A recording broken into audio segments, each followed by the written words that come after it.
بسم اللہ الرحمن الرحیم۔ سیرت النبی، جشن میلاد النبی۔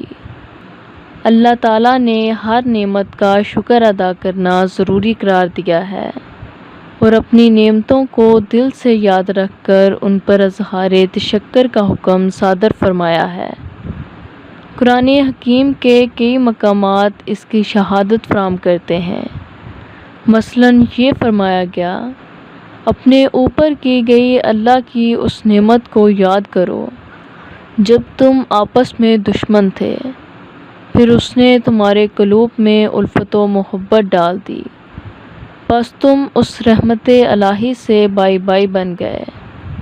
یہ الگ بات ہے کہ اللہ تعالیٰ کی یہ نعمت جس نے ٹوٹے ہوئے دلوں کو جوڑ دیا اور باہم خون کے پیاسوں کو ایک دوسرے کا غم خوار بھائی بنا دیا، ان کی نفرتوں اور عداوتوں کو محبتوں اور مروتوں سے بدل دیا، یہ بھی حضور صلی اللہ علیہ وسلم کی بعثت کے تصدق میں نصیب ہوئی۔ اس نعمت کا مبدوء مرجع بھی آپ صلی اللہ علیہ وسلم کی ذات گرامی ہے۔ آپ صلی اللہ علیہ وسلم کا تشریف لانا تھا اور لوگوں کا آپ صلی اللہ علیہ وسلم کے حلقہ غلامی میں داخل ہونا تھا کہ سب لوگ خواہ اس سے پہلے دشمن تھے یا دوست، باہم شیر و شکر ہو گئے۔ شکر نعم اور سابقہ امم۔ نعمتوں کو یاد کر کے ان پر شکر بجا لانا نہ صرف امت محمدی صلی اللہ علیہ وسلم پر واجب ہے، بلکہ سابقہ امتوں کو بھی اس کا حکم دیا جاتا رہا ہے۔ جس طرح بنی اسرائیل سے فرمایا گیا، اے بنی اسرائیل، میرے وہ احسانات یاد کرو جو میں نے تم پر کیے، اور اس خصوصی نعمت کو بھی کہ میں نے تم کو عالمین پر فضیلت دی۔ اس آیت مبارکہ کے بعد قیامت کی ہولناکیوں سے باخبر کرتے ہوئے اللہ تعالیٰ پھر اپنے احسانات گنوا گنوا کر انہیں اپنی نعمتوں کے تذکرے کا حکم دے رہا ہے۔ ارشاد فرمایا، اور اے آل یعقوب، اپنی قوی تاریخ کا وہ واقعہ بھی یاد کرو جب ہم نے تم کو فرعون کے لوگوں سے رہائی دی جو تمہیں سخت عذاب دیتے تھے۔ قرآن حکیم نے اس آیت مبارکہ میں قوی آزادی کو ایک نعمت قرار دیا ہے، اس لیے بنی اسرائیل کو حکم دیا گیا کہ وہ فرعون سے حاصل ہونے والی اس آزادی پر اللہ تعالیٰ کا شکر بجا لائے۔ شکر بجا لانے کا تقاضا تو یہ ہے کہ اللہ تعالیٰ کی نعمت ہر وقت یاد رہے، اسے ہر لمحہ اور ہر گھڑی اس نعمت کا احساس ہو، اور کسی لمحے بھی اللہ تعالیٰ کی اس نعمت کا تصور اس کے دل و دماغ سے محو نہ ہونے پائے، تاکہ ہر گھڑی بندے کا دل اللہ کے شکر کی کیفیت سے معمور رہے۔ مگر یہ ایک مسلمہ حقیقت ہے کہ سال بھر یاد رکھنے کے باوجود جب گردش ایام کے بعد وہی دن اور وہی وقت پلٹ کر آتا ہے تو وہ خوشی خود بخود غیر شعوری طور پر کئی گنا زیادہ ہو جاتی ہے، کیونکہ یہ انسان کا طبعی اور فطری تقاضا ہے کہ عین اس وقت بطور خاص اس نعمت کو یاد کیا جاتا ہے اور خوشی و مسرت میں خاطر خواہ اضافہ ہوتا ہے۔ شان و شوکت سے نعمت کو یاد کرنا زندہ قوموں کا نشان ہے۔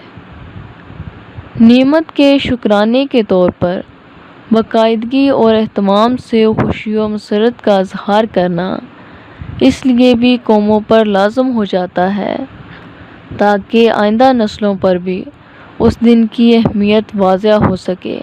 اگر ہم خدا کے احسانات پر شکرانہ ادا نہیں کرتے اور اپنی تاریخ کے اہم واقعات کو اچھی روایات کے ساتھ آئندہ نسلوں تک منتقل نہیں کر سکتے تو بعید نہیں کہ آنے والی نسلیں اللہ کے ان احسانات سے بھی بے خبر ہو جائیں اور ان کی نظروں سے اس دن حاصل ہونے والی نعمت کی قدر و منزلت بھی محو ہو جائے۔